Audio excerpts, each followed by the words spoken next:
Hola, buenas noches nuevamente. Buenas noches nuevamente. Feliz año a ustedes. Espero que hayan tenido una bonita Navidad. Bueno, sí nos habíamos visto después de la Navidad, pero un año nuevo también. Que este año sea de lo mejor para ustedes, para sus familias, para la universidad, que tiene ahora una nueva administración. Hay una rectora, por primera vez una dama es rectora de la universidad. Yo tengo muy buenas referencias de ella. No la conozco personalmente, pero he escuchado muy buenos elogios de ella y ojalá que sepa conducirnos por un proceso de mejoras, no solamente para la universidad, sino nuestra facultad que tanta falta nos hace. Entonces, vamos a ver hoy día el capítulo sobre acústica biológica. Espero terminarlo hoy mismo, que lo terminemos hoy mismo, y el día viernes abordaríamos el último capítulo de este bimestre 3, que es acústica oceanográfica. Es decir, las aplicaciones de la acústica en el campo de la oceanografía. La acústica en sí misma es oceanografía, ¿no? Es una disciplina de la oceanografía física, pero tiene diversas aplicaciones y usos como ustedes ya están viendo. Entonces, no sé si hay algún comentario hasta acá antes de empezar. ¿Podrían confirmarme, por favor, que están viendo mi PowerPoint? Sí, ingeniero, sí se ve. Buenas noches. Gracias. Ya, voy a proyectar entonces. Este es el capítulo 11. Trata sobre aspectos de la biología en relación con la acústica. Y bueno, vamos a empezar en la diapositiva. Estoy en la diapositiva 2, señalando los propósitos de la acústica biológica. Los organismos vivos producen sonidos al desplazarse, alimentarse. Ya saben ustedes que el mar es un medio ruidoso y las especies están adaptadas a eso, pero aún así eso implica un nivel de alerta porque todas estas especies están atentas al peligro y se comunican con sus congéneres. Algunas, o la gran mayoría, se comunica por sonido, no solamente no solamente hay contacto visual, sino hay contacto auditivo. De tal manera que todos estos animalitos escuchan, son capaces de escuchar, pero los oídos, los sistemas de audición en los seres vivos son delicados. Una persona como nosotros puede quedarse sorda si está expuesto a un nivel muy alto de ruido.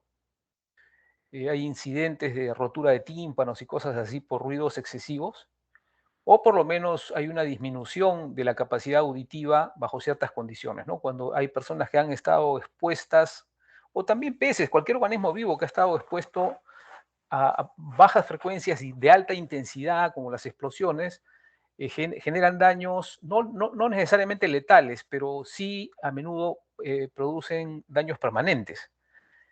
De tal manera que imagínense, un pez que ha sufrido un daño auditivo se vuelve muy vulnerable. Ahora, en otros aspectos se sabe, se conoce que la contaminación acústica, porque eso existe, la contaminación por sonido, la conocemos todos, ¿no es cierto? El vecino que hace bulla en la madrugada es una contaminación, porque nos perturba a la hora del sueño. Y ni se diga cuando uno va por la calle y vienen, bueno, los claxons de los carros y todo eso es parte de la contaminación sonora o contaminación acústica. En el caso de los mamíferos marinos, se ha asignado la responsabilidad a sonidos de baja frecuencia que se usan que tienen ciertos usos, implica la utilización de bajas frecuencias y es de alta intensidad, y eso está relacionado con la varazón de mamíferos, ¿no? Varazón de delfines, varazón de ballenas en diversas partes. En Perú no ha ocurrido varazones masivas de mamíferos, a excepción de una que ocurrió el año 2012. Eh, Dio la casualidad que estábamos un grupo de trabajo en las playas, recorriendo las playas de Lambayeque, y contamos 140 delfines muertos a lo largo de nuestro recorrido. Después hubo una investigación y no se llegó a una conclusión. ¿no? De qué cosa ha causado esa mortandad masiva, que es la única que yo recuerde que ha ocurrido, ¿no? Entonces, si bien no se encontró una causa concreta, se sospecha que fue el producto de prospección sísmica, que la vamos a ver al final de este capítulo. Las prospecciones sísmicas no es otra cosa que uso de sonido de baja frecuencia y alta intensidad a través de explosiones para poder determinar la existencia de cuencas sedimentarias en el fondo del mar. Esto lo habrán visto ustedes en el curso de geología marina, pero eso tiene impactos, esos usos en ingeniería geológica tienen impactos en la vida marina, incluyendo los delfines, bueno, y todas las especies en general. Ahora, ya saben ustedes que vimos en el capítulo anterior, ¿no? El comportamiento de los peces también está en gran parte conducido por la presencia o la percepción de peligro, ¿no? Y el peligro muchas veces se manifiesta a través del sonido. Por ejemplo, unos depredadores superiores como tiburones o ballenas son escuchados por los peces o vistos por los peces si hay suficiente transparencia, y eso genera una serie de conductas, ¿no? de reacciones. Bueno, nosotros en este curso, en este capítulo, lo que vamos a hacer es repasar qué usos hay, qué posibilidades de observar el comportamiento de los peces hay, y vamos a empezar con este video. Vamos a ver si se ve. Un ratito voy a ocultar esto. Ven ustedes ese video que estoy proyectando, es una imagen de sonar de 360 grados, donde cada una de estas que parecen fichas de dominó son cardúmenes. Esto es un cardumen, esto es un cardumen, y así. Entonces nosotros tenemos la posibilidad de observar el comportamiento, que es parte de la biología, ¿no es cierto?, utilizando sonido. Acá hay otro ejemplo, es un video sincronizado del uso de sonar y ecosonda al mismo tiempo. Se trata de un barco navegando que tiene prendido su sonar y al mismo tiempo está generando un ecograma como el que ustedes ya conocen, ¿no? De 2 dimensiones. Es decir, son avances tecnológicos que hoy en día existen, están disponibles y que nos permiten observar el comportamiento de las especies, por lo menos las más abundantes, ¿no? Preguntas acá, estamos en la diapositiva 2.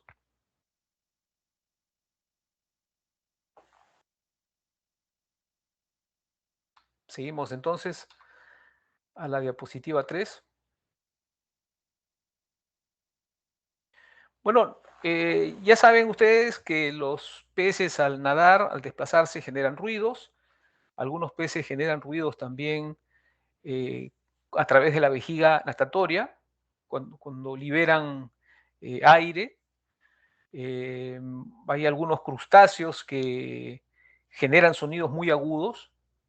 Y bueno, todos esos sonidos que producen estos seres vivos son escuchables, pero no es sencillo, ¿no? Nosotros no podemos estar con la cabeza metida en el agua escuchando nada, ¿no? Para esto usamos instrumentos. El instrumento para escuchar los sonidos que producen los seres vivos en el agua son hidrófonos, ¿ya? Hidrófonos. Ahora, otra forma en la que también podemos escuchar sonidos es operando las ecosondas, por ejemplo, o los sonares, sobre todo los sonares, operándolos en modo pasivo. Como ustedes ya saben, una ecosonda o un sonar emiten sonido y escuchan, emiten y escuchan. Entonces, es posible operar un sonar o una ecosonda poniéndolo en modo de escucha, es decir, en modo pasivo. De esa manera vamos a poder escuchar sonidos que estén dentro del rango del ancho de banda en el que esté operando el equipo, ¿no? Por ejemplo, un sonar de 24 kHz tiene un ancho de banda de más o menos de 20 a 28 kHz, y eso permite escuchar los sonidos de delfines. Con la ecosonda es más complicado porque la ecosonda opera a muy altas frecuencias, ¿no? Entonces, imagínense, a 120 kHz no hay ser vivo que emita sonidos a esa frecuencia, entonces no es gran cosa lo que se puede escuchar. En cambio, con un sonar convencional sí es posible escuchar los delfines y a otras especies que emitan sonidos de ese tono, ¿no? de esa frecuencia alta, relativamente alta, ¿no? 20 kHz. Ahora, hay tres grupos de animales que producen sonido con diferentes características. Los crustáceos, los peces teleósteos, o sea, los peces que tienen esqueleto óseo y vejiga natural, natatoria, perdón, y mamíferos marinos. Son tres categorías, digamos, ¿no? Pueden haber muchas más, pero aquí la vamos a simplificar de esta manera, ¿no? En algunas especies de peces se ha escuchado una especie de coros. ¿Han escuchado ustedes alguna vez a los grillos? ¿Han escuchado cantar a los grillos? Los grillos cantan en coro, o sea, generan sonidos en coro, de modo armónico. No entendemos bien por qué lo hacen, sin duda que es un mecanismo de comunicación, pero lo hacen de modo armónico, ¿no? Por lo menos los sonidos que generan los grillos nos suenan de ese modo. Pero bueno, en peces también se escucha eso, ¿no? O sea, usando hidrófonos se puede escuchar estos coros o sonidos que resultan de la vibración de las vejigas natatorias. En especies de fondo también se conocen casos de sonidos que generan los peces demersales cuando se frotan contra las rocas del fondo, y eso también de alguna manera es un mecanismo de comunicación. Ya saben ustedes que el mar es ruidoso. Si ponemos un hidrófono en una playa, ustedes van a poder grabar perfectamente todos los sonidos que genera el mar. El problema es que el ruido de fondo en ciertas zonas de mar, por ejemplo en las orillas, suele ser alto. Entonces, eso enmascara la detección o la escucha de sonidos que pueden provocar, por ejemplo, los delfines. Otras especies, como los mamíferos, las ballenas, los delfines, sí producen sonidos deliberados en diversa gama de frecuencias. Esa es la forma más elaborada, más compleja de comunicación que se ha observado en la vida animal. Y de eso, bueno, vamos a hablar después un poco dentro de un rato. Acá, solamente para un poco ponerle un poco de colorido a esta diapositiva, vamos a ver nuevamente un video que vimos en la clase anterior. Imagínense todo el sonido que generan esos peces al moverse, ¿no? Ese sonido definitivamente puede ser reconocible. Pero, como digo, necesitamos hidrófonos. Hay unos modelos de hidrófono que se conocen como CPOT. Me parece que esto vino en el primer bimestre, a alguien le tocó esa tarea. Los CPOTs no es otra cosa que unos hidrófonos que vienen protegidos en unos tubos de plástico que se pueden colocar en un lugar sumergido y dejarlo ahí grabando el sonido por meses, dependiendo de la batería que tenga, ¿no? Entonces, eso sería muy interesante de hacer experimentos una vez que la universidad, nosotros, la facultad, recuperemos nuestra estación de la isla Pachacamac, ¿no? Pero entre tantas ideas y posibilidades que hay, siempre nos encontramos con las dificultades económicas, ¿no? Pero lo menos que podemos hacer es conocer el uso de esos sistemas, ¿no? Acá tenemos otro ejemplo, todos estos peces moviéndose de modo simultáneo, sincrónico. Eso no solamente es una demostración del orden que hay, como vimos en la clase anterior, estos peces nacen con esos códigos genéticos para poder hacer eso. Es un aprendizaje de miles y miles de años, o centenares de miles de años, y está grabado en sus genes, ¿no? Pero a lo que voy es que esto genera sonido, de tal manera que un cardumen que esté desplazándose por algún lugar, como dije antes, la isla Pachacamac, seguramente lo vamos a poder reconocer grabando ese sonido con hidrófonos, ¿no? Y hoy en día hay software de uso libre que tiene una librería, digamos, de sonidos ya reconocidos, de tal manera que nosotros podemos tener días o semanas o meses de sonidos grabados y al correr este programa nos permite identificar en qué momento y a qué hora se ha identificado a un cardumen o una determinada especie de crustáceo o delfines, ballenas. En fin, son cosas que yo conozco de teoría, yo eso no lo he visto. Yo trabajé en INMAR, pero usábamos hidrófonos para calibrar, pero no lo hicimos para experimentos de este tipo. Pero esa posibilidad existe.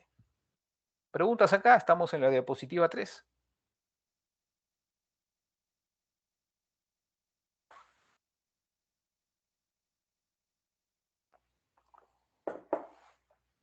Vamos a ver otra otro video. Y yo me confundí en el capítulo anterior y le dije, vamos a ver más adelante en este capítulo un video de un sonar y de la reacción, la formación de una vacuola alrededor de un depredador. Si ustedes ven acá esta foto, ven ahí un lobo marino y alrededor hay un cardumen que lo ha rodeado completamente, que esa es una de las reacciones típicas de grandes cardúmenes ante la presencia de depredadores, ¿no? Rodearlo para intimidarlo. Pero esto es transparente, ¿no? O sea, esto ha sido grabado en video porque la transparencia del agua lo permitía. A ver, vamos a verlo. Ven cómo el cardumen se va moviendo, alejándose de los lobos, pero conservando la forma circular alrededor de ellos. Por ahí vi que pasó otro y, a ver, vamos a volver a verlo. Ahí están los lobos nadando y fíjense el cardumen cómo se mueve, evitándolos, pero formando y manteniendo un círculo, aproximadamente un círculo alrededor de estos depredadores. Por ahí vi pasar un delfín. Ahora vamos a ver esto mismo, pero cómo lo vemos en un sonar multihaz en este caso. Esto lo grabamos durante un crucero de ecología del comportamiento. Limarte hizo durante unos años, qué pena que por carencias económicas dejó de hacerse, pero esto es una buena posibilidad volver a hacer esto. Es decir, hacíamos cruceros que tenían una duración de 10, 12 días, donde nos limitábamos a estudiar el comportamiento, a ver cómo se comportaban los peces, los cardúmenes. Y bueno, una de las cosas interesantes que vimos con este sonar multihaz es lo siguiente. Miren, acá en esta imagen que estoy señalando, es un video, en realidad lo vamos a ver, estas manchas de color amarillo son un cardumen de anchoveta. Esto fue registrado a bordo del Bicolaya, uno de los barcos de Inmarpe. Estábamos fondeados, era de noche, no fondeados, estábamos al garete, afuera de Pucusana, 2, 3 millas afuera de Pucusana. Y una reacción curiosa de la anchoveta es que cuando ve un barco detenido se acerca, se ubica alrededor del barco. Es decir, un cardumen de peces de anchovetas le puede tener mucho miedo a un barco en movimiento, pero cuando este está quieto se acerca. Y esa es una de las cosas que aprendimos y que nos permitieron usar este sonar de corto alcance, porque este es un sonar de alta resolución que tiene un alcance máximo de 200 metros, y vimos durante toda la noche cómo los cardúmenes estaban todo el tiempo cerca de la embarcación. Pero en determinado momento aparecieron lobos marinos, y el cardumen de anchoveta formó un círculo, un óvalo alrededor de los lobos, como un mecanismo de protección, como hemos visto en el video. La transparencia del agua nos permitió ver eso, pero a veces es de noche o el agua es muy turbia, como es en el mar peruano, por lo menos en la zona costera. Vamos a ver el video.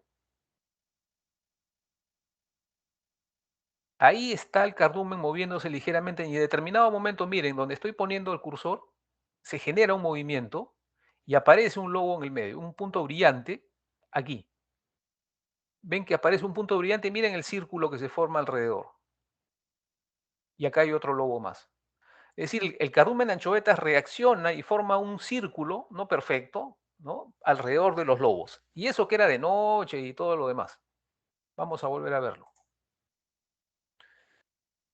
Ahí está, los lobos se acercan y se produce una estampida, se produce lo que se llama una ola de agitación dentro del cardumen y de inmediato aparecen en escena un lobo primero y después aparece otro, un punto brillante donde estoy señalando. Y alrededor se nota claramente los bordes del cardumen que se está moviendo de manera tal de evitar que los lobos lo ataquen. Hay que decir que teniendo incluso poca luz, tanto los lobos como los peces pueden ver bastante bien. Solo cuando la oscuridad es ya demasiado grande ya no pueden ver.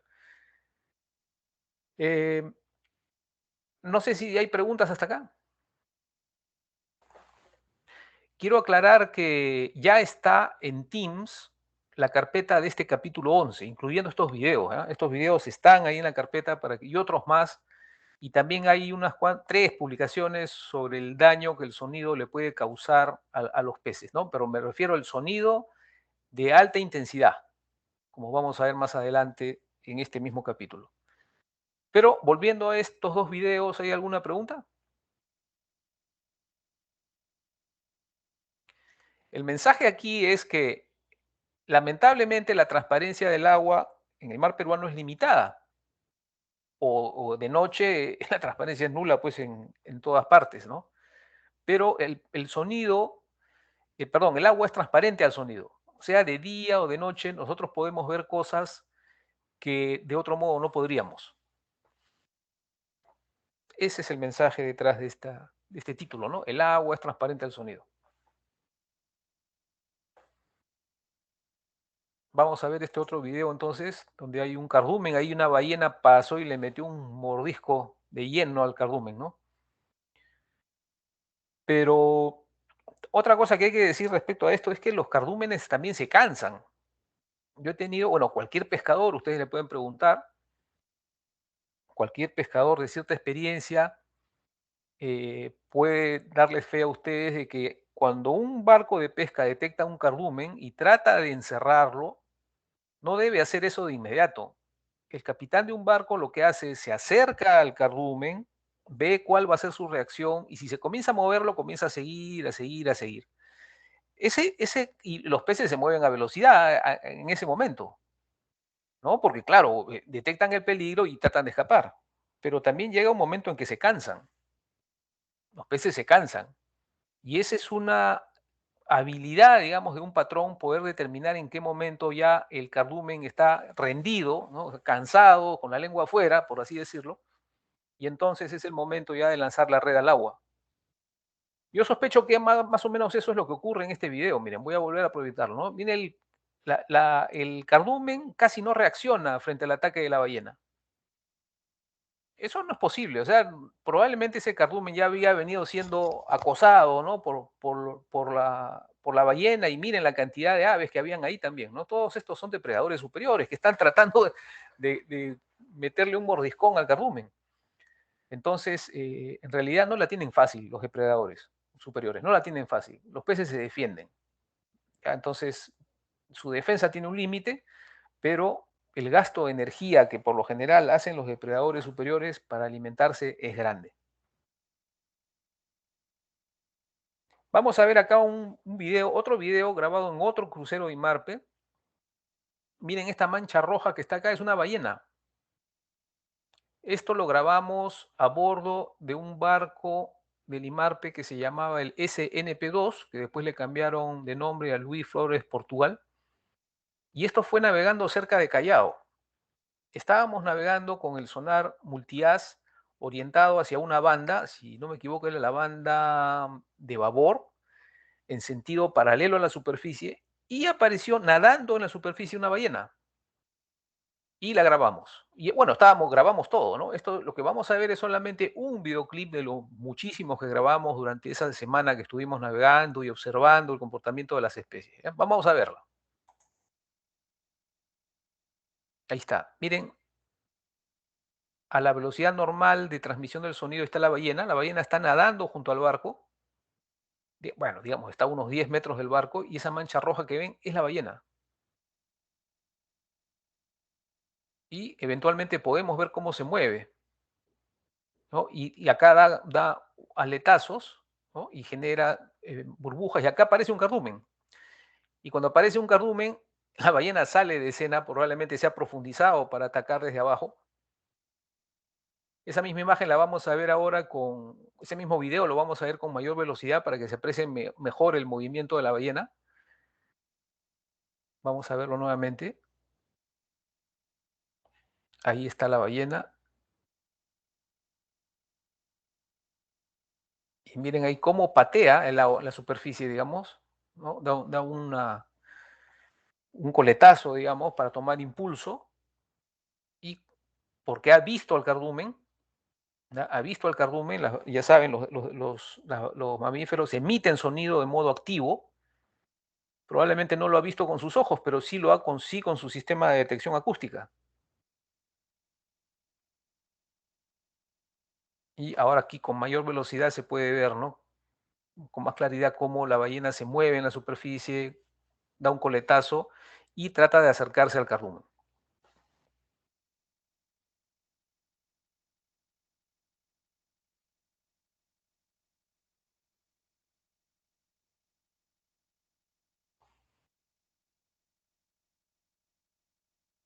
Bueno, estos videos entonces están ahí para que ustedes los puedan ver con más paciencia. Por supuesto, lo pueden bajar si gustan. Pero quiero preguntar acá, estamos en la diapositiva 4. ¿Hay preguntas hasta aquí?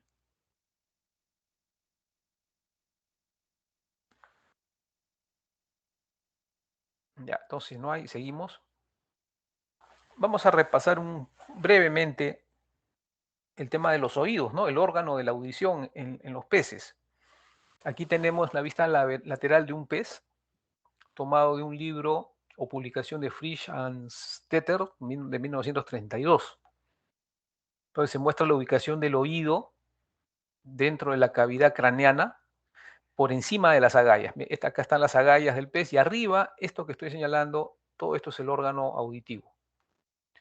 Tenemos la ubicación del cerebro, el cerebelo, la ubicación de los otolitos, esos huesitos pequeñitos que acá estoy señalando, estos huesitos cuyos anillos de crecimiento se usan para estimar la edad y el crecimiento en peces, y la ubicación del nervio craneal, ¿no? Esto es un muy breve repaso del órgano de audición. Seguramente si uno entra en los detalles de esto debe ser tremendamente complejo. No es el propósito de este capítulo ver eso, simplemente mostrar, ¿no? Que el sistema auditivo es muy importante en los peces, porque aparte de la visión es su principal órgano, ¿no? Para comunicarse, para detectar el peligro y detectar estímulos en realidad, ¿no? Preguntas acá, diapositiva 5.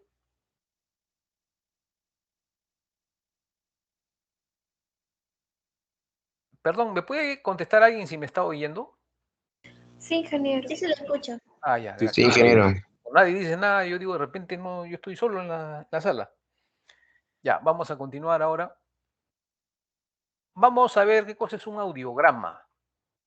Un audiograma es una gráfica como la que estamos viendo en esta diapositiva 6, donde en el eje X tenemos las frecuencias y en los ejes verticales tenemos al lado izquierdo la presión y al lado derecho es la velocidad del estímulo interno.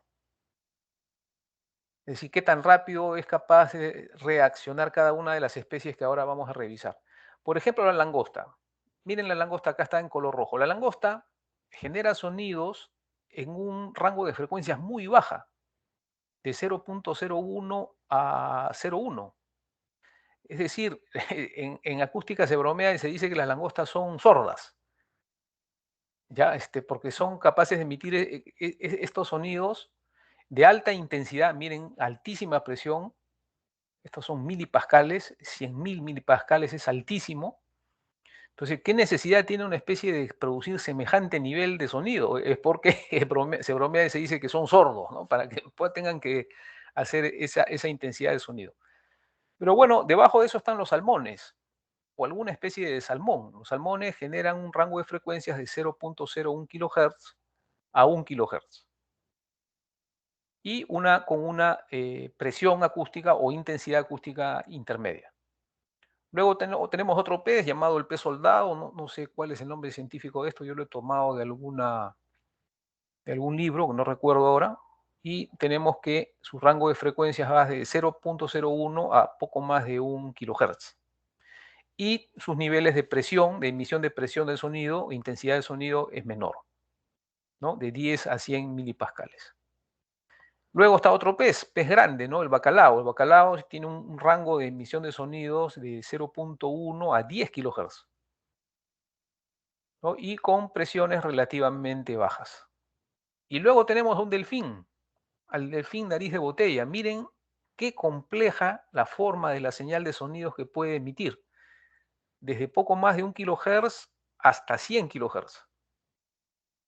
Es decir, si nosotros tenemos un sistema acústico, por ejemplo, una ecosonda de 38 kHz operada en modo pasivo o un sonar de 24 kHz operando en modo pasivo, seguramente lo vamos a escuchar, como lo hemos escuchado, yo he tenido la oportunidad de escucharlo, son como unos silbidos, ¿no? Son unos silbidos, pero obviamente los sonidos que escuchamos solamente tienen un máximo de 20 kHz. Más allá de eso, los humanos no podemos oír.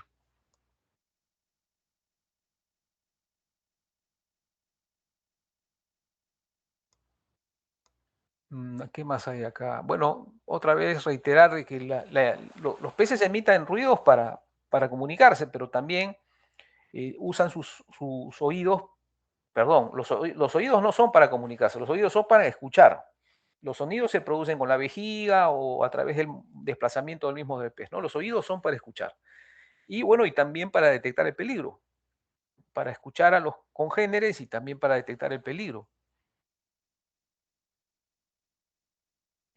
Hay un experimento que yo tuve la oportunidad de ver en Japón, no presenciar el experimento, pero sí nos lo contaron en Japón en un curso que yo tuve la oportunidad de llevar allá, y consistía en lo siguiente: a un pez que tenían en una pecera y le habían puesto unos pequeños hidrófonos para escuchar los ruidos. El hidrófono era muy sensible y podían escuchar el ruido del corazón del pez.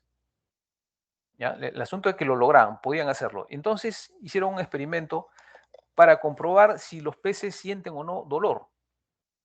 Entonces, sencillamente el experimento consistía en que se hacía sonar una campanilla y, eso es todo. Es decir, sonaba una campanilla y entonces el pez, antes, durante y después del sonido de la campanilla, su ritmo cardíaco no cambiaba.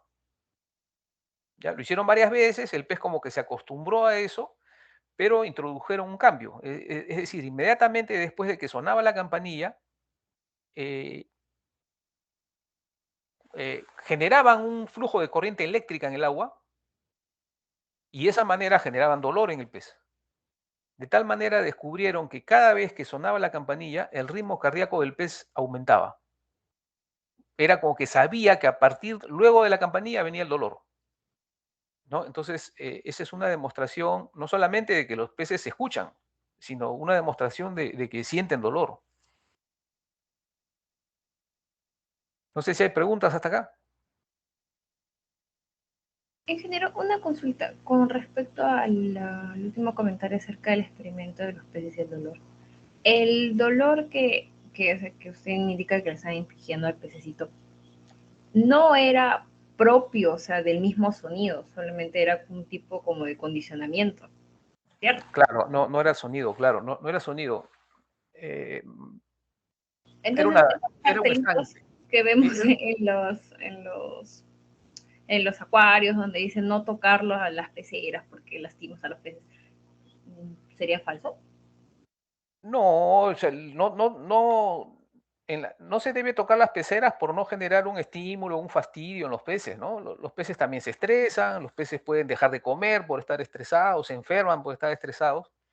Entonces, imagínense un pez que vive permanentemente en una pecera, ¿no? Que vengan y le toquen la luna, es una forma de fastidiarlos, ¿no? Por lo menos eso es lo que pensamos, pero que de eso se vayan a morir o eso los vayan a matar, no. Es para no causarles más estrés. Ah, ya. Muchas gracias. Ahora, en este experimento se trataba de causar dolor a través de una corriente eléctrica de baja intensidad, o sea, los peces no murieron, ¿ya? El pez no murió, era un experimento.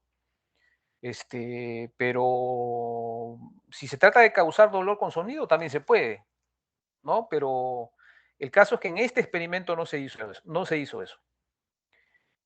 Ah, ya. Y todos sabemos que el sonido causa dolor cuando es muy intenso, ¿no? ¿Quién no siente dolor cuando uno está caminando por la calle y pasa un bus de esos de transporte, ¡ay! De claso, y no es dolor lo que uno siente, es dolor lo que uno siente con esa intensidad de sonidos.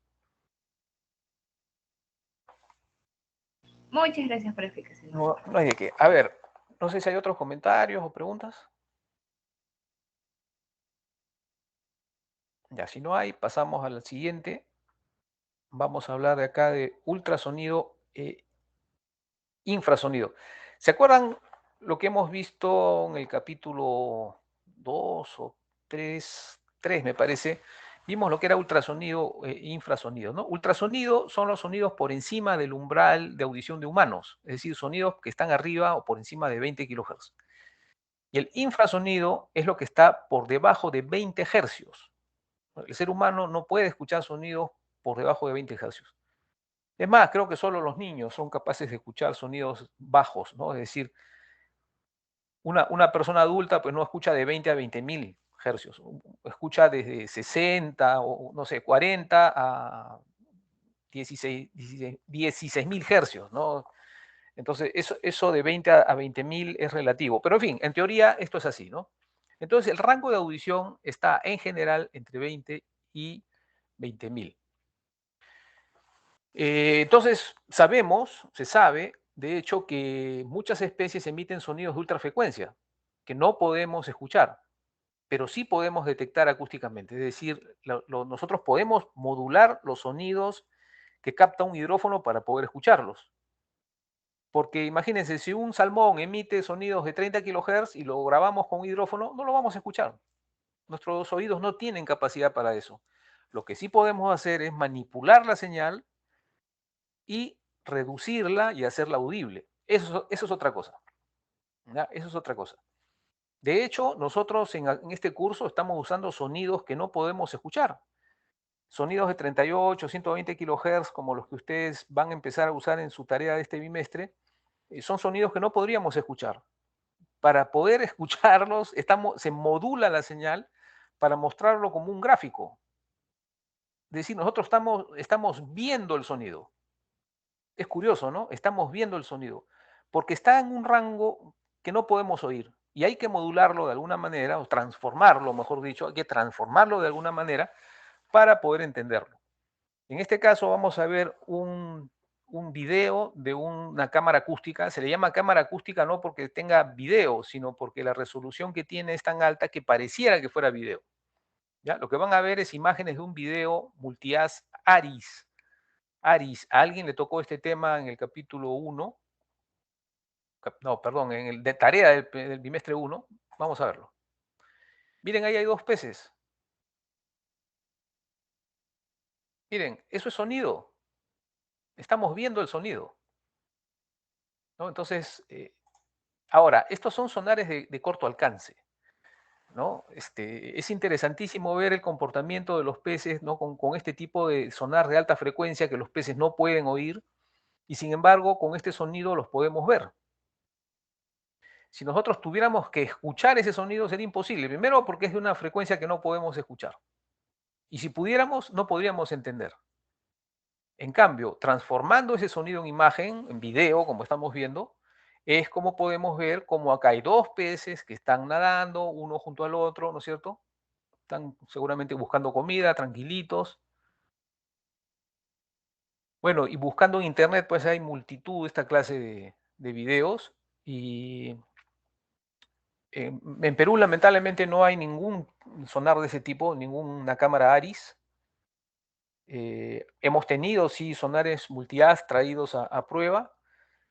El Carrasco tiene un sonar multiaz, tiene, no, perdón, tiene una ecosonda multiaz, no tiene sonar multiaz, tiene una ecosonda multiaz y paramos de contar, ¿ah? No hay más sistemas multiaz en Perú, lamentablemente, pero ya habrán.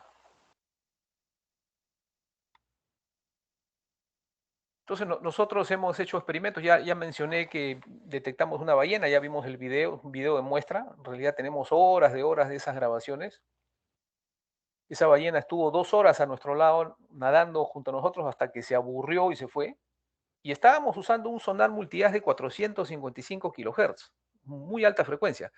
Pero qué curioso, la ballena estuvo al costado del transductor, estaba a 10 metros. Nunca se pasó a la otra banda, siempre estuvo en esa banda. O sea, esa ballena tenía la sensibilidad para escuchar el sonido, o por lo menos sentir algún estímulo que la mantuvo ahí al costado del barco.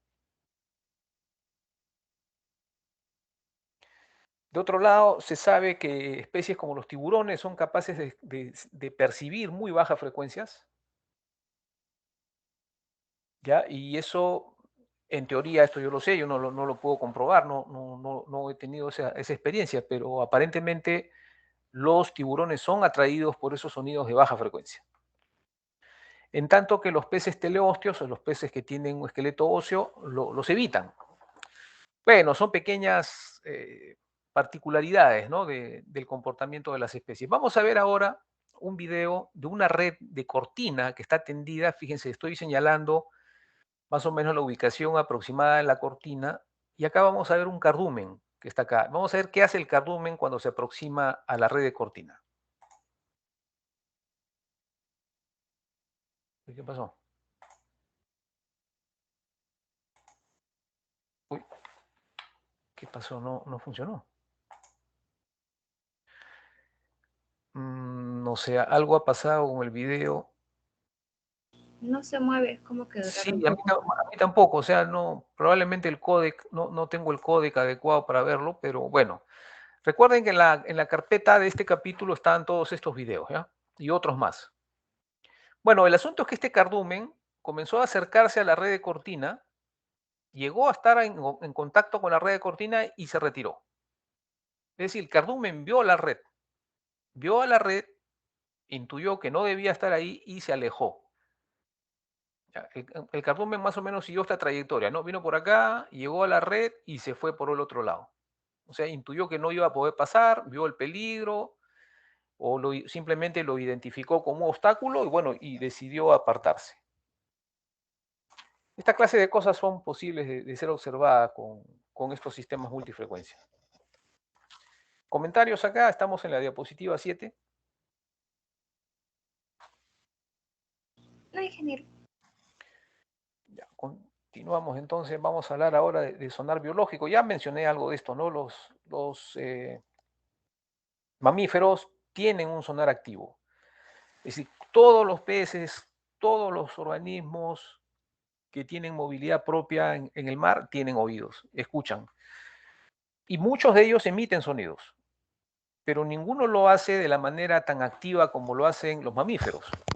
O sea, está probado en determinadas publicaciones, numerosas publicaciones, que los mamíferos emiten sonidos y detectan los cardúmenes, detectan los objetos y cualquier cosa que esté sumergida la va a poder detectar. Algunos animales generan sus propios clics, es decir, en la jerga acústica se dice hizo clic, ¿no? Y en otros ámbitos también se dice hizo clic, cuando se contactan, cuando se comunican eh, un grupo de peces o de crustáceos o lo que sea, utilizando sus propios sonidos. Ahora, esa tecnología para emitir sonidos probablemente es mucho más compleja que la que los humanos podemos producir. Nuestra habla es muy compleja, podemos generar sonidos dentro de un rango limitado de frecuencias y no podemos entender todavía completamente la complejidad de la comunicación entre los mamíferos o entre los peces, ¿no? Pero seguramente es algo muy complejo. Otra cosa que hay que decir es que los cetáceos, o sea, los mamíferos, como las ballenas y los delfines, no los lobos marinos, modulan la frecuencia. No es que emitan sonidos de alta frecuencia solamente, sino que modulan. Pueden hacer unos sonidos que empiezan en una frecuencia baja y luego la van aumentando. Y también logran modular la potencia.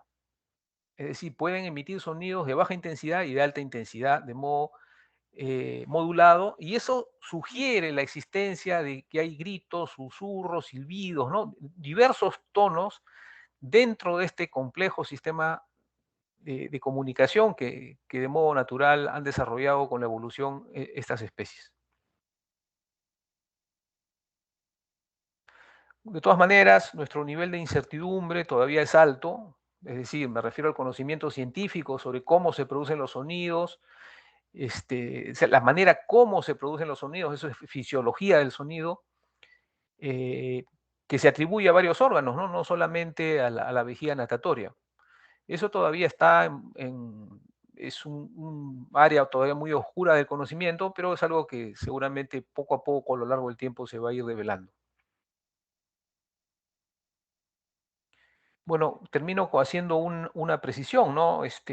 Los delfines no solamente emiten sonido, ¿no? Por supuesto también pueden utilizar su sonar biológico, digamos, de modo pasivo.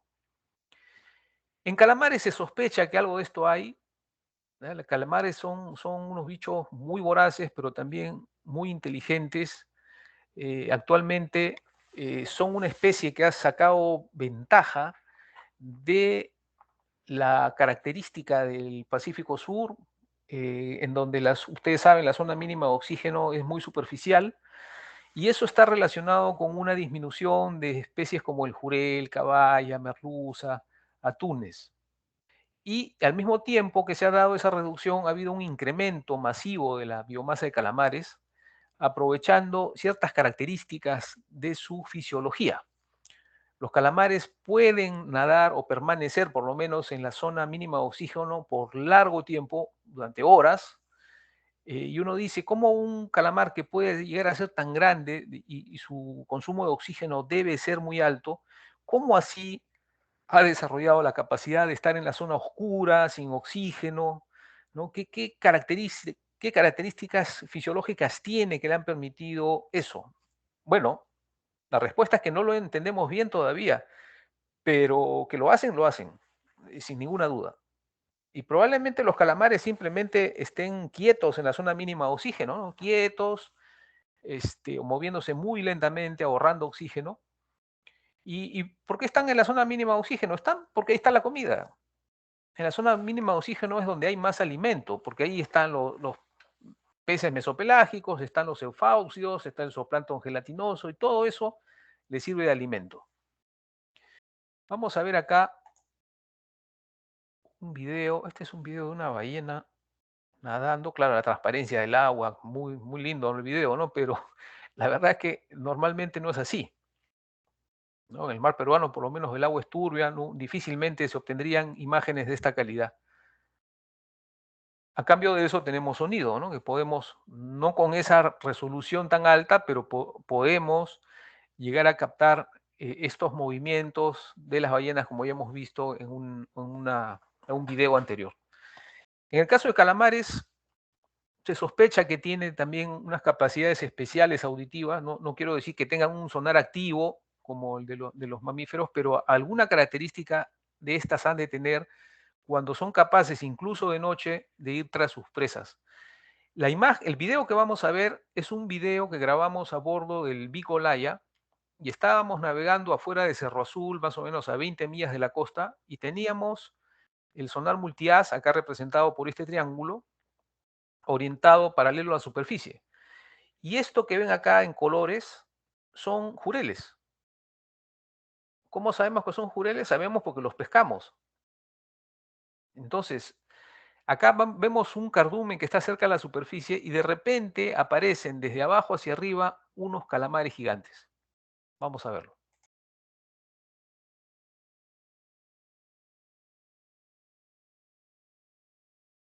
Aquí estoy señalando, los dos son dos calamares, acá los estoy señalando, que aparecen profundizándose y luego atacan desde abajo hacia arriba. Entonces, probablemente no solamente es que a pesar de la oscuridad veían a los jureles, ¿no? Seguramente sus ojos les permiten ver de noche lo que nosotros no podemos, pero en todo caso es interesante este comportamiento. Acá está en alta velocidad, si lo vieron ustedes, acá están los dos calamares, se profundizan y ascienden a la superficie, seguramente tratando de cazar un jurel. No lo logran y lo vuelven a intentar una y otra vez. Recuerden que los calamares se mueven generando una propulsión de agua, es decir, en el manto absorben agua y lo bombean con fuerza y eso les da un impulso y les permiten nadar rápidamente. Los calamares, como estos gigantes, pueden desarrollar velocidades importantes. Yo recuerdo varios casos cuando trabajé en TASA, que navegando en uno de esos barcos grandes que navegan a 14 nudos, estuvimos persiguiendo un cardumen de jurel, que se movía tranquilamente a 7, 8 nudos de velocidad y poco más. Y estábamos muy seguros de que era jurel, era un cardumen grande. Lanzamos la red y salió repleta de calamar gigante. Eso que habíamos estado observando y siguiendo y correteando eran calamares gigantes, era de día, estaban muy cerca de la superficie y normalmente se le atribuía a los calamares que los calamares solamente están cerca de la superficie de noche. Bueno, eso no es cierto, porque lo vimos, estuvimos varios días navegando y varias veces pescamos calamares pensando que eran jureles. Entonces hay algunas condiciones fisiológicas de los calamares que todavía no entendemos bien y que explican su actual éxito ecológico. Es decir, la biomasa de calamares no se conoce, pero seguramente es de varios millones de toneladas, ¿no? A juzgar por las capturas tan altas que hay cada año. Solamente frente a Perú se pescan anualmente alrededor de 750.000 toneladas, ¿ya? Y probablemente se podría pescar más que eso, pero año a año. O sea, eso demuestra que la biomasa de estos calamares es muy superior a eso, porque además es una especie que se distribuye en gran parte del Pacífico Sur. Así que bueno, ese es el comentario en este caso de esta diapositiva 8. ¿Hay alguna pregunta o comentario?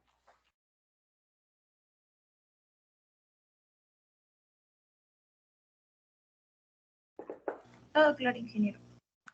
Bueno, gracias. Seguimos entonces. Bueno, los daños que provoca el sonido pueden ser reversibles, irreversibles o letales. Es decir, no me refiero al sonido que emite un barco al navegar, no me refiero al sonido que emite un sonar o una ecosonda, me refiero a los ruidos, realmente a explosiones.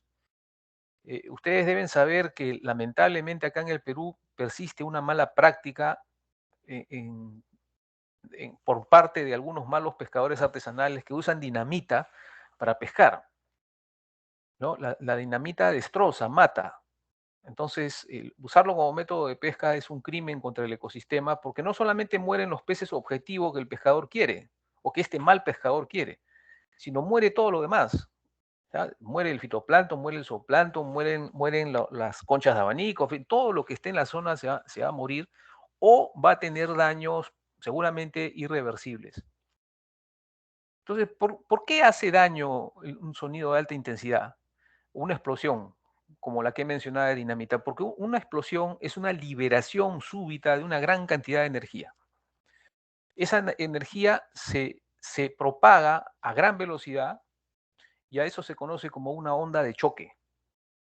Es como si te cayera pues un tren encima, es sonido, pero viene con tal intensidad y con tal fuerza y velocidad que rompe huesos, rompe tejidos, en el caso de los peces causa hemorragias, ¿no? Entonces pérdida de escamas, una serie de daños que ahora quiero describir con un experimento que está mostrado en la parte inferior de esta diapositiva 9, donde tenemos aquí una profundidad de 0 a 100 metros y una distancia de 0 a 160 metros. Entonces aquí intencionalmente se puso a 100 metros de profundidad una carga de 11 kilos de TNT en una zona donde habían peces de más o menos un peso de 90 gramos cada uno. Y entonces se pudo determinar una mortandad del 100% en un radio de 20 metros desde el punto de la explosión. O sea, todo lo que estaba en 20 metros murió. Lo que estaba de 20 a 30 metros tuvo una mortandad que varió entre 50 y el 100%. Lo que estuvo a 50, 60 metros tuvo una mortandad de 30 a 50%, lo que estuvo a 70, 80 metros, una mortandad de 10 a 30%, y de 80 metros a más de 0 a 10%. Recién a los 60, 80 metros no se registró mortalidad. Entonces, imagínense, todo lo que estaba dentro de 80 metros desde el punto de explosión ha terminado afectado de una u otra manera. Y todo lo que estaba a 30 metros probablemente está muerto. Y otra cosa, un pez que muere porque se le rompe la vejiga se va a hundir. El pez que muere y conserva la vejiga, ese va a flotar.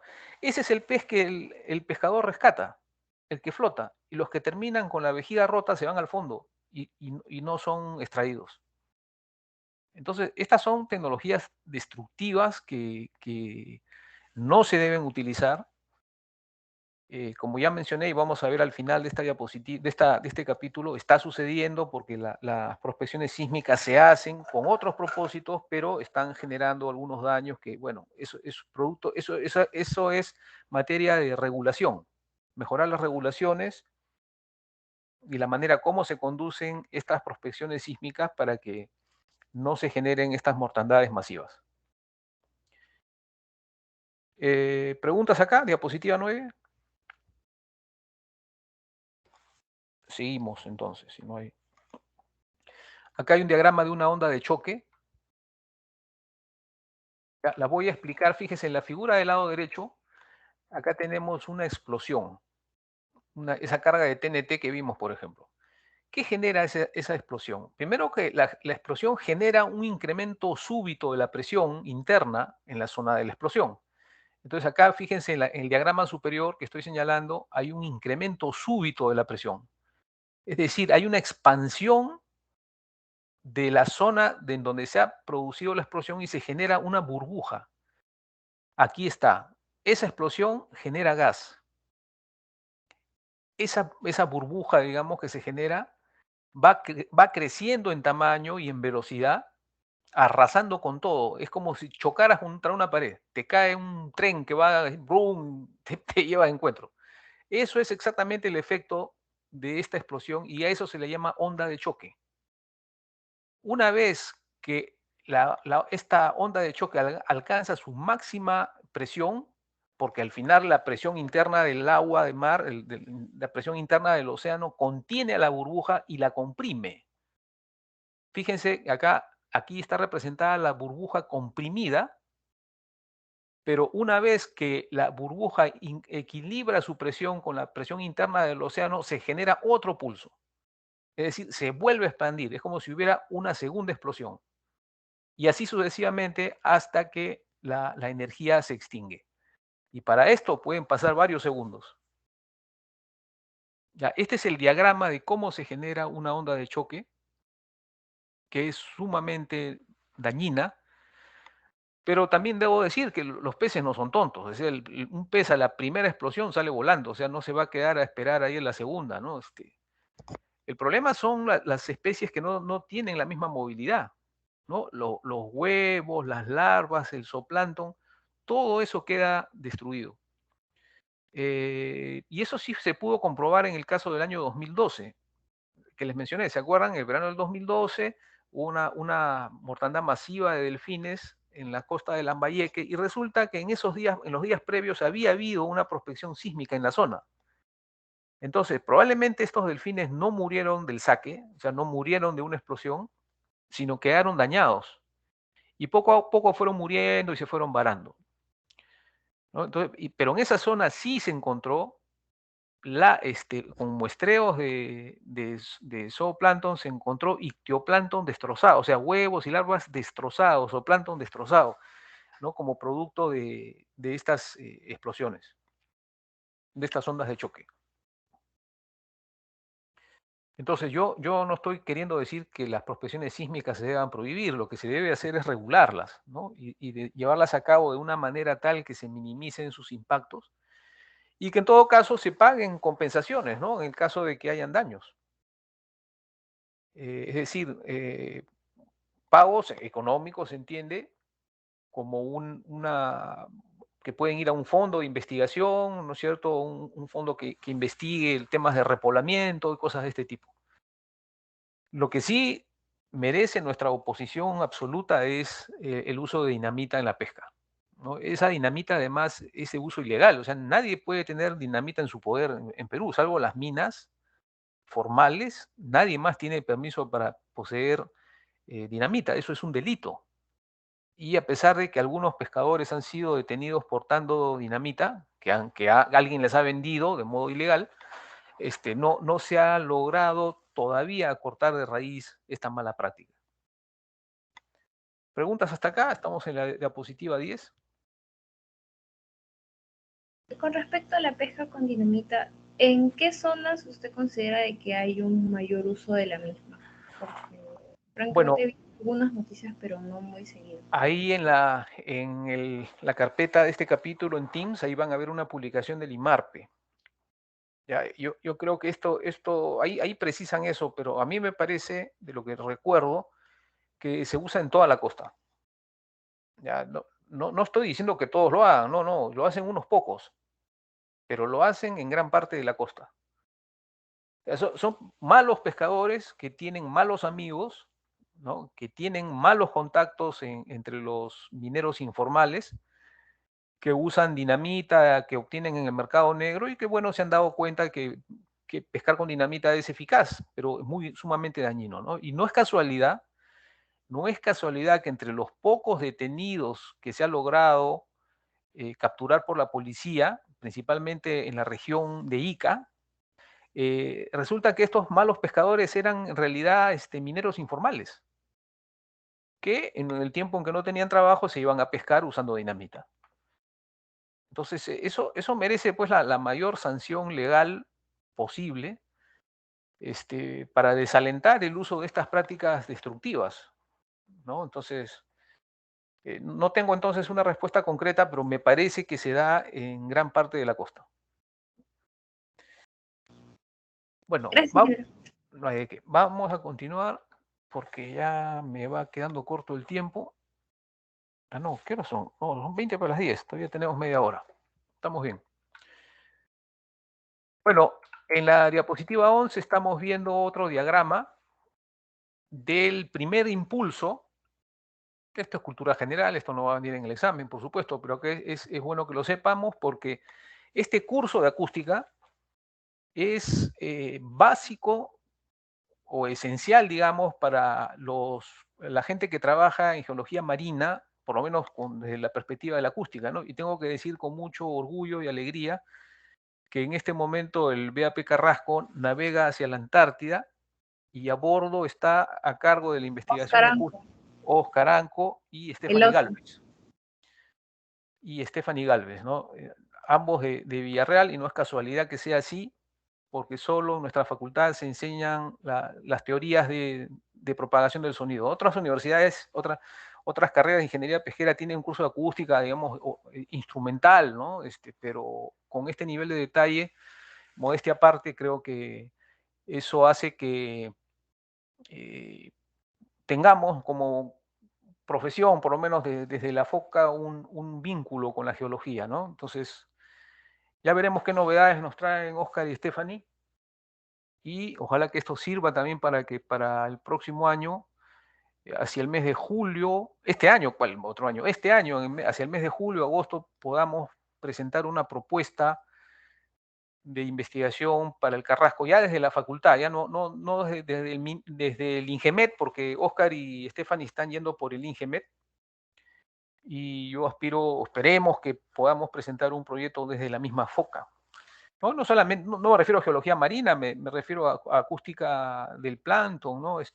La investigación del krill también nos interesa, que es algo que IMARPE ha hecho desde 1988, pero curiosamente en esta expedición a la Antártida no están ellos.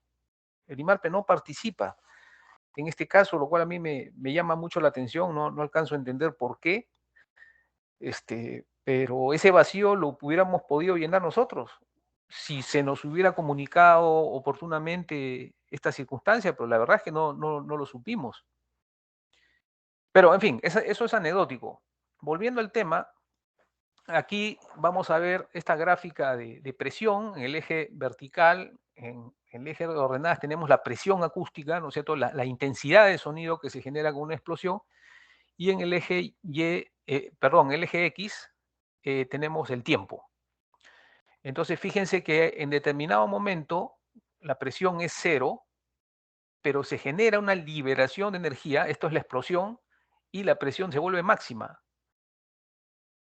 Llega hasta un punto máximo a partir del cual la presión interna del océano comprime la transmisión o propagación de la onda de choque y la presión disminuye hasta hacia un nivel mínimo. Pero después la onda de choque que se ha comprimido sobre sí misma se expande nuevamente. ¿Se acuerdan lo que les hablé? Es una burbuja de gas que es comprimida y nuevamente se libera, ¿no? Y genera un segundo pulso o expansión y uno tercero y cuarto. Y todo eso viaja en el agua, ¿no es cierto? Viaja en el agua generando daños en todo su recorrido. Obviamente los mayores daños se dan en la zona de la explosión.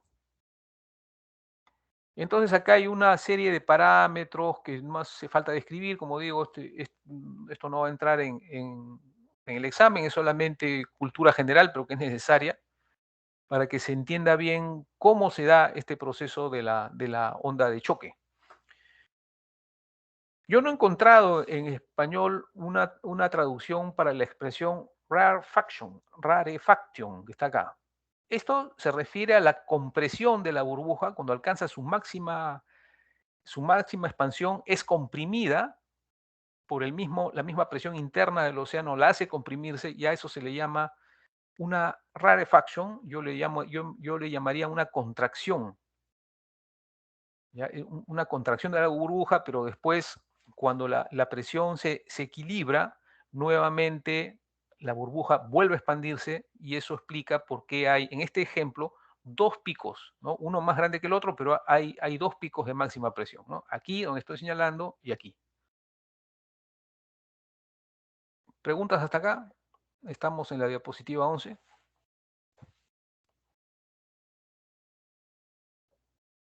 No, ingeniero. Bueno, entonces seguimos a la 12.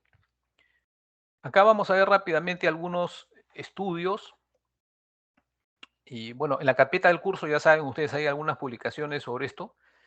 Y una de ellas contiene una descripción detallada de todo lo que hay, o lo que había hasta el año 2005, respecto a estudios, ¿no? Por ejemplo, estudios de mortalidad en peces.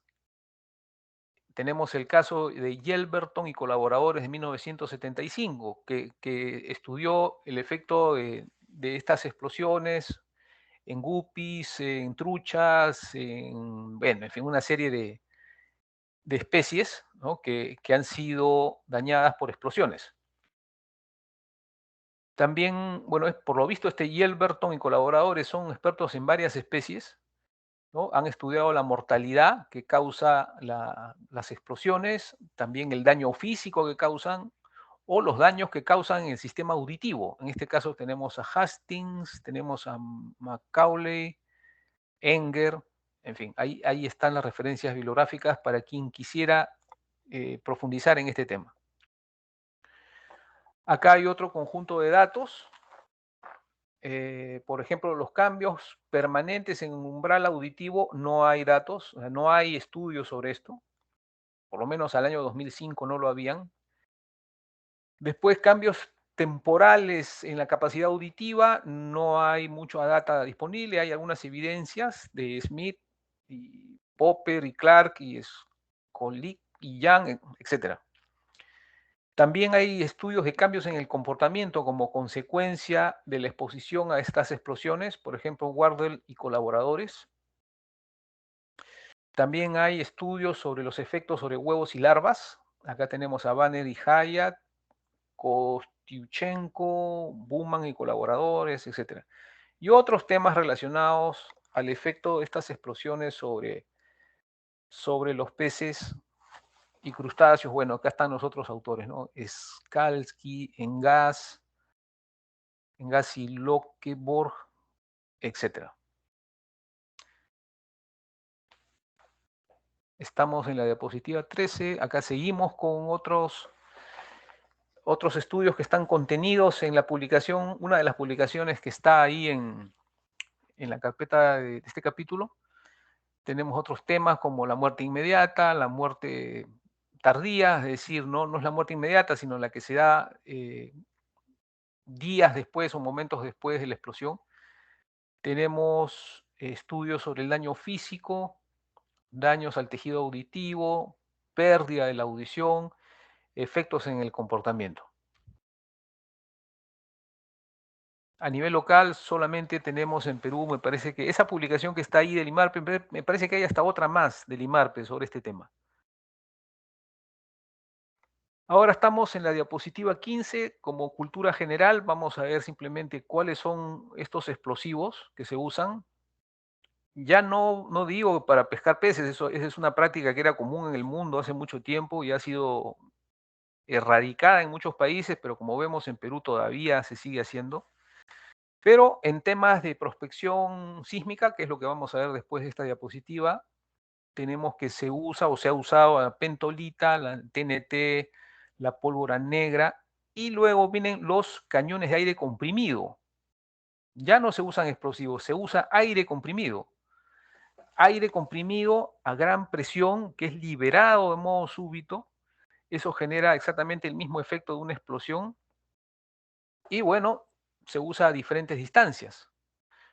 Por ejemplo, una carga de 10 kilos de pentolita a una distancia de 10 metros genera una presión máxima de 135.000 kilopascales.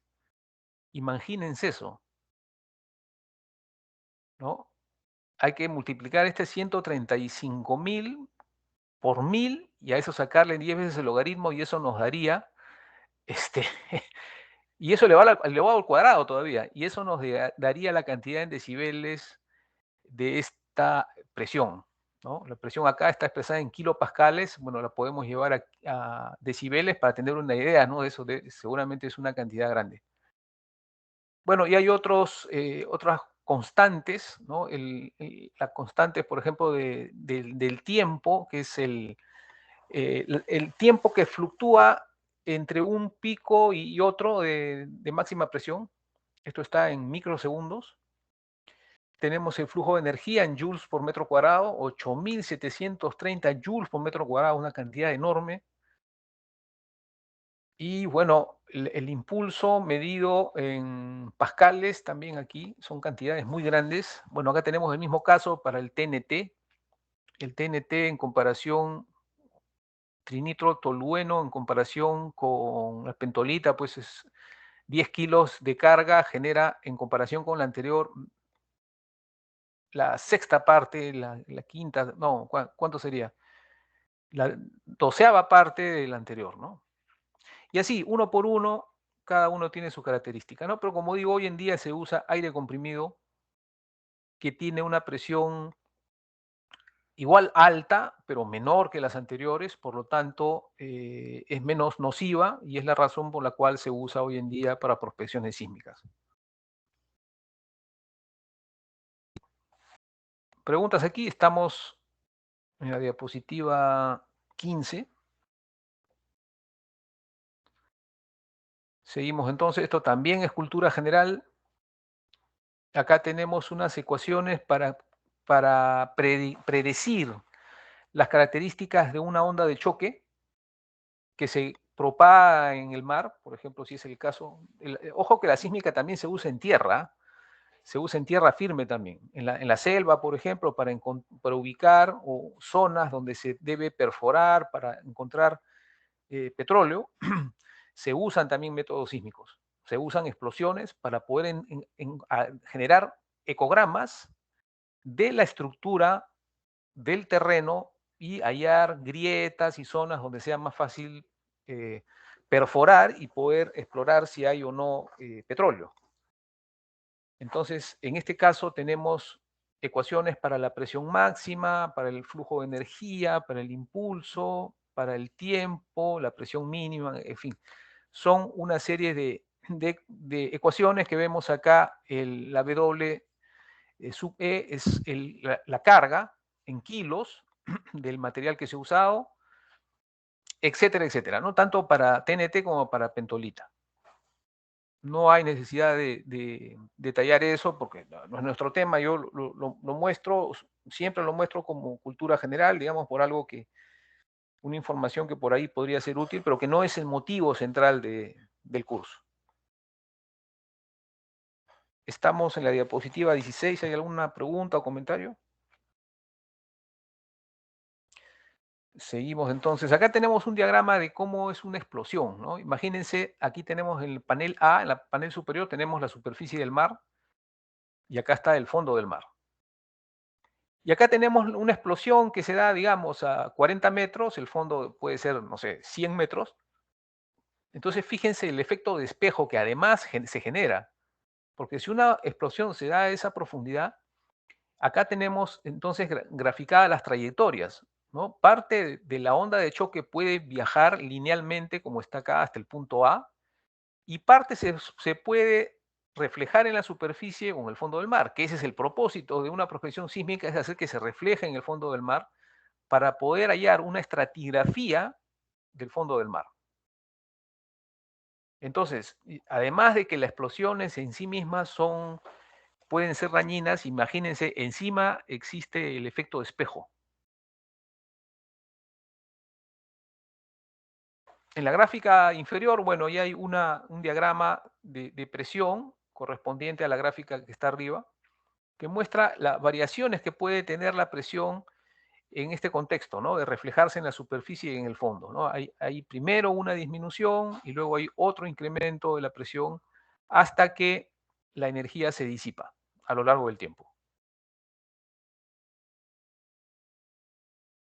¿Alguna pregunta acá o comentario? Si no la hay, pasamos a la diapositiva 18, ya estamos terminando. Y acá tenemos un diagrama, unas fotos y diagramas de cómo es este tema de la prospección sísmica. Como dije antes, la prospección sísmica consiste en la detonación de explosivos, bueno, ya no, hoy en día no se usa explosivos, sino cargas de aire comprimido a través de unos cañones. Miren acá esta ha sido una fotografía tomada en Paita.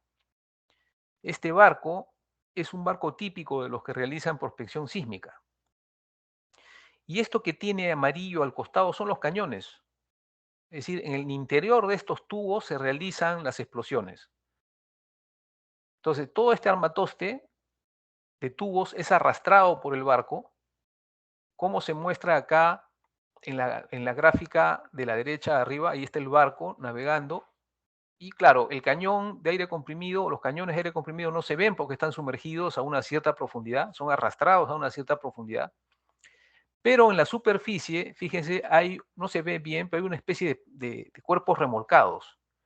Estos cuerpos remolcados arrastran hidrófonos. ¿Ya? Detrás de cada uno de estos cuerpos remolcados, 200, 300 metros atrás, vienen arrastrando un hidrófono.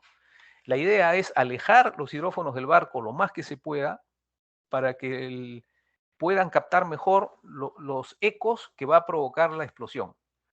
Entonces podemos contar acá 1, 2, 3, 4, por lo menos hay 6 hidrófonos en el agua que están siendo arrastrados.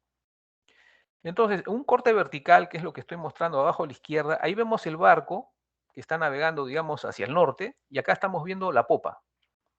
Y en la parte inferior, fíjese, en la posición S1 y S2 están dos cañones que detonan cargas de aire comprimido en promedio cada 40 segundos. ¿Ya? Entonces, una explosión es generada por un cañón y luego de 40 segundos por el otro. Y mientras tanto, el barco va navegando y va arrastrando estos hidrófonos que están, fíjense, a una distancia hasta de casi 400 metros del barco hacia la banda de babor y otros 400 hacia la otra banda. Entonces, ese sonido que se genera produce ondas de choque sobre el fondo del mar y genera...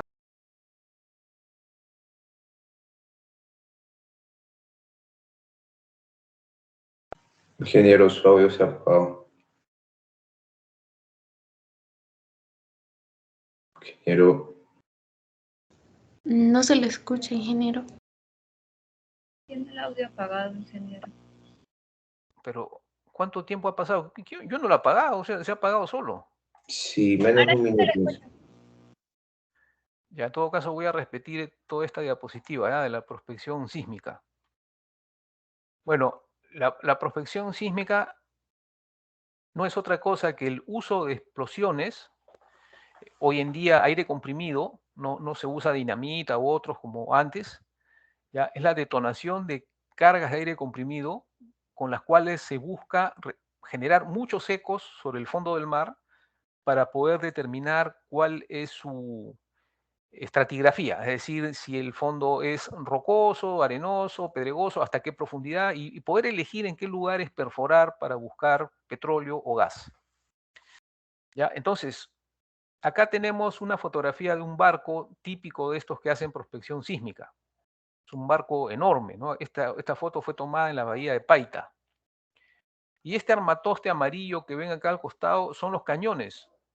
O sea, en el interior de estos 4 tubos que se ven acá, se generan las explosiones de carga de aire comprimido y de ahí surge la detonación que, bueno, se propaga en el agua, genera ondas de choque sobre el fondo del mar. Ahora, al lado derecho, superior derecho, vemos al barco navegando. Es un barco enorme, este barco es casi tan grande como el Carrasco, por ahí. Tiene una cubierta por helicópteros, es decir, es un barco grande.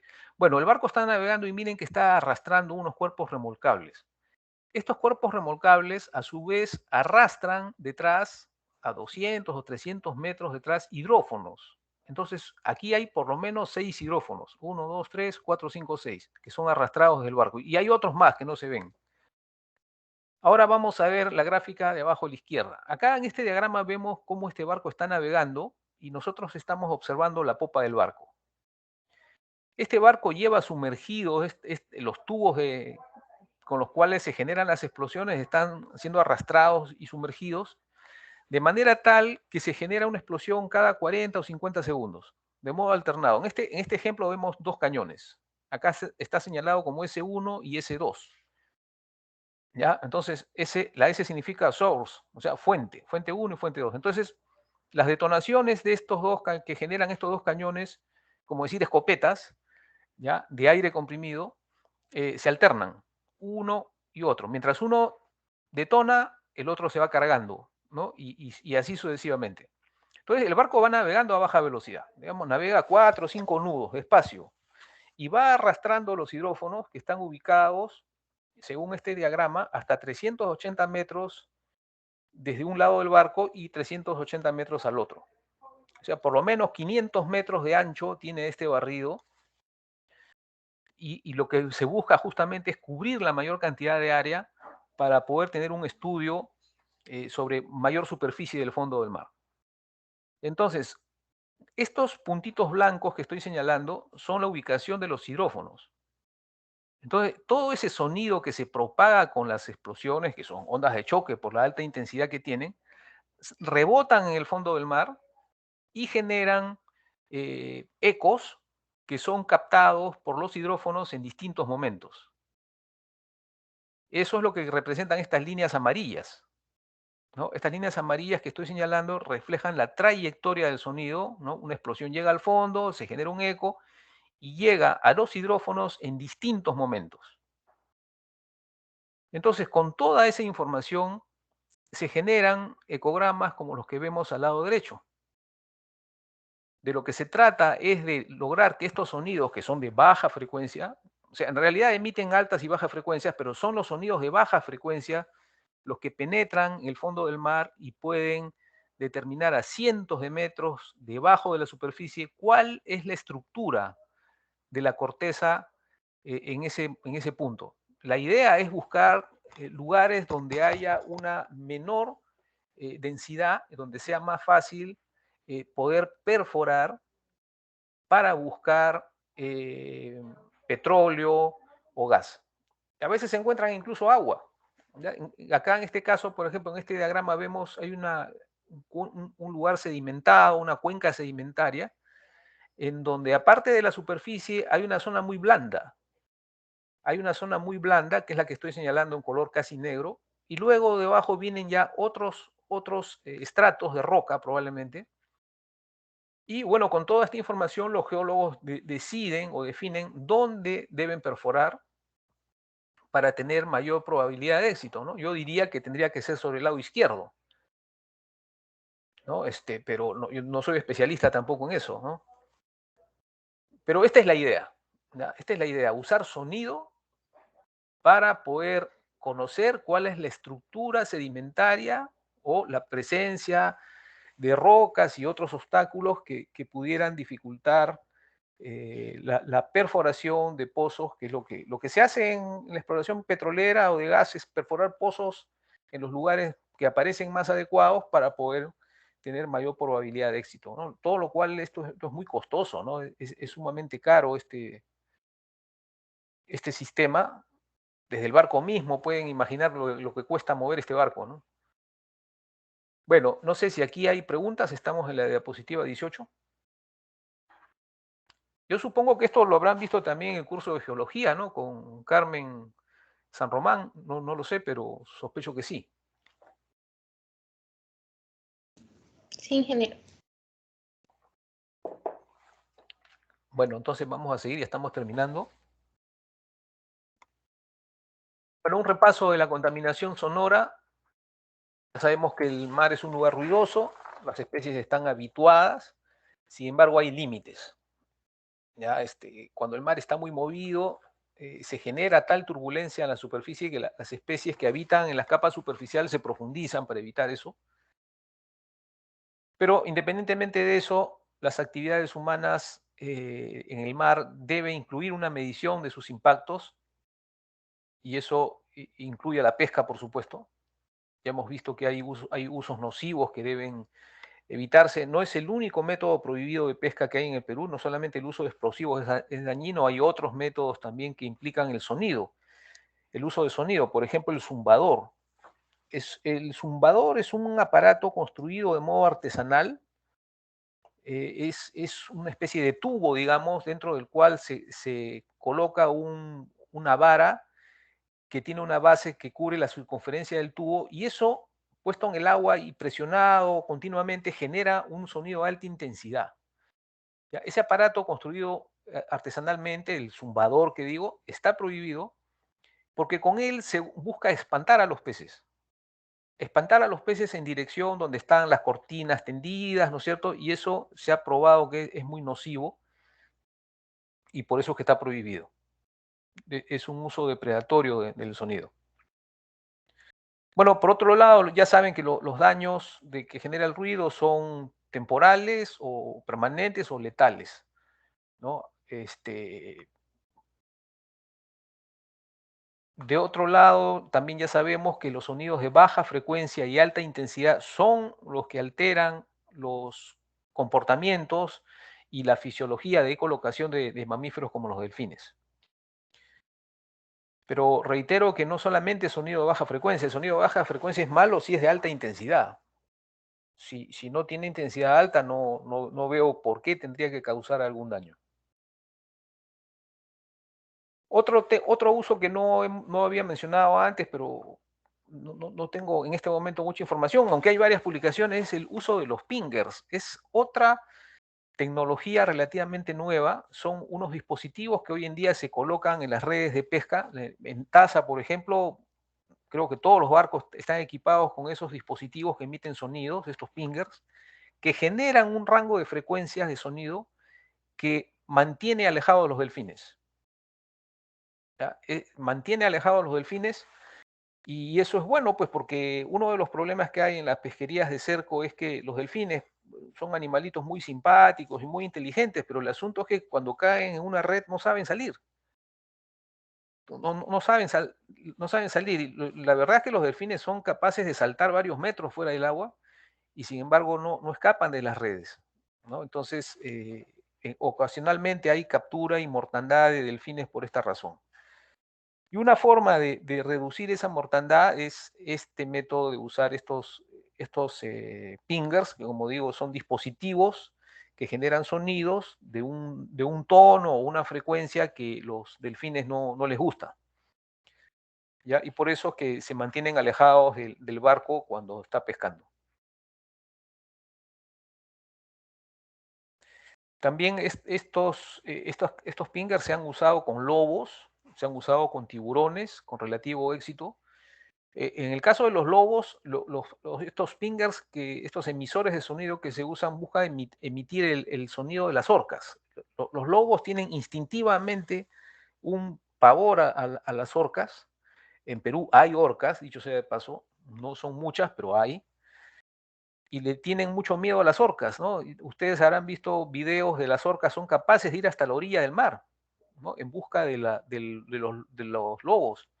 Entonces, eso ya, ese peligro, ese pánico ya viene en los genes de los lobos, de tal manera que estos pingers hacen eso, ¿no? Imitan el sonido de las orcas para asustarlos, pero eso en Perú no se ha probado, pero en otros lugares donde sí se ha hecho esto, se han hecho esas pruebas, se ha encontrado que el lobo termina por acostumbrarse al sonido. O sea, termina por aprender de que ese sonido no es un peligro y al final no le hace caso. Entonces, eso de todas maneras hay que probarlo en Perú porque la captura de lobos no es un problema en sí mismo. En Perú la población de lobos es muy alta. El problema es que estos lobos rompen las redes de los pescadores artesanales, entonces eso ha convertido al lobo en enemigo del pescador artesanal, ¿no? Algunos buscan matarlos o hacerles daño. Y la verdad es que la tecnología debe ser probada, ¿no? Para ayudarlos. Pero que yo sepa, hasta el momento no se ha hecho. Con delfines sí se está haciendo, como les digo, ¿no? Pero con lobos no. Y no se hace porque además los lobos caen mucho en las redes de cerco industrial, pero la red de cerco industrial pues es gruesa, no le hace nada. Entonces, el pescador industrial no tiene ningún problema con los lobos, los liberan sin daño, no pasa nada. El problema está en la pesca artesanal. Pero eso es otra historia y este no es el tema en todo caso que quiero tratar, ¿no? Ahora, para terminar esta diapositiva 19, ya sabemos también que necesitamos hidrófono, ¿no? Para estos estudios. Bueno, idealmente generador de señales para hacer experimentos, osciloscopios con memoria digital, transductores, multifrecuencia, en fin, son otros dispositivos, pero yo considero que el fundamental es el uso de hidrófonos. Comentarios acá, diapositiva 19. Nos falta una y nos vamos. Ya, vamos, acá terminamos la diapositiva 20, es sobre la detección a través de las burbujas. Los peces, como ustedes saben, los que tienen vejiga natatoria, absorben el aire que está atrapado en las moléculas de agua y lo insuflan en su vejiga a través de la sangre o a través de si es que tienen un órgano para eso, ¿no? Ya saben que hay peces fisóstomos y peces fisoclistos, ¿no? Son los que usan, que insuflan aire en la vejiga a través de la sangre o a través de un órgano. Pero ambos necesitan en determinados momentos liberar burbujas, o sea, liberar aire. Y ese aire se libera a través de burbujas. Entonces, las burbujas son observables con sonido. Por ejemplo, acá estoy señalando un ecograma arriba a la derecha. Acá tenemos la superficie del mar, en la parte superior. Acá tenemos el fondo. Y miren que del fondo salen unos trazos paralelos. ¿Los ven? Acá hay 3 trazos paralelos. Estas son burbujas, típicamente burbujas.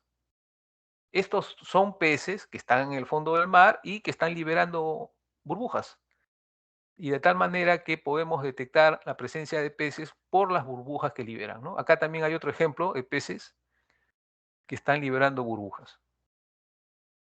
Las burbujas son distinguibles también por su intensidad, ¿no? Si, TS, intensidad no, por su reflectividad, y en este ejemplo vemos cómo se distinguen, los ecos más fuertes son de peces y los ecos más débiles son de burbujas. Y en la parte inferior estamos viendo un histograma donde tenemos ahí el TS de las burbujas en este ejemplo, ¿no? Marcadamente, las burbujas en este ejemplo tienen menos 59 decibeles, ¿no? de TS. Y en el ecograma de la izquierda vemos un ecograma donde está acá la superficie del mar, acá está el fondo, y acá tenemos ecos de peces. Entonces cabe preguntarse, de todos estos ecos, ¿cuáles son burbujas? ¿No? Difícil estar seguros, ¿no? Pero ya sabemos que cuando detectamos individualmente los ecos de peces, probablemente algunas de esas detecciones son burbujas, porque los peces hacen eso con frecuencia. Muy bien, no sé si hay preguntas, con esto hemos terminado. Bueno, acá hay un tema también, la descomposición de la materia orgánica, que es algo que vamos a ver en el siguiente capítulo, también forma burbujas, que ese es justamente el tema de investigación que está desarrollando Oscar y Stephanie van a desarrollar en Antártida, ¿no? Van a usar la ecosonda multihaz del Carrasco para detectar si hay emisiones. Las emisiones son burbujas. Entonces, ese es el tema central, digamos, de la investigación que ellos van a hacer allá. De mi parte, eso es todo. No sé si hay comentarios, preguntas.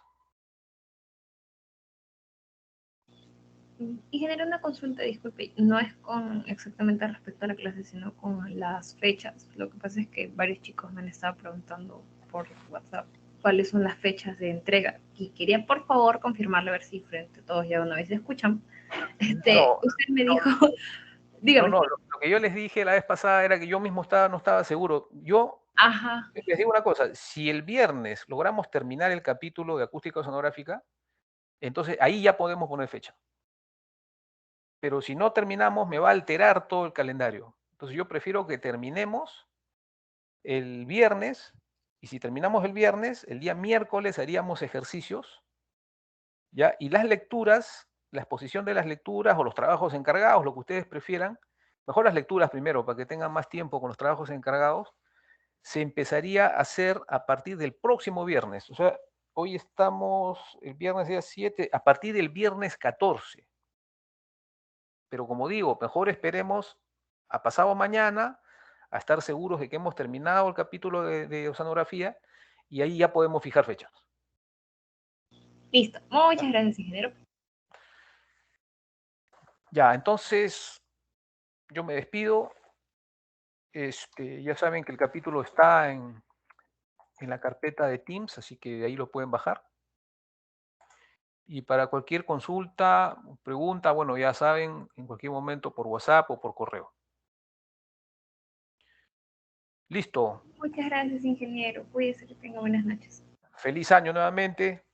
Ya, cuídense, que sea un gran año para todos. Hasta luego.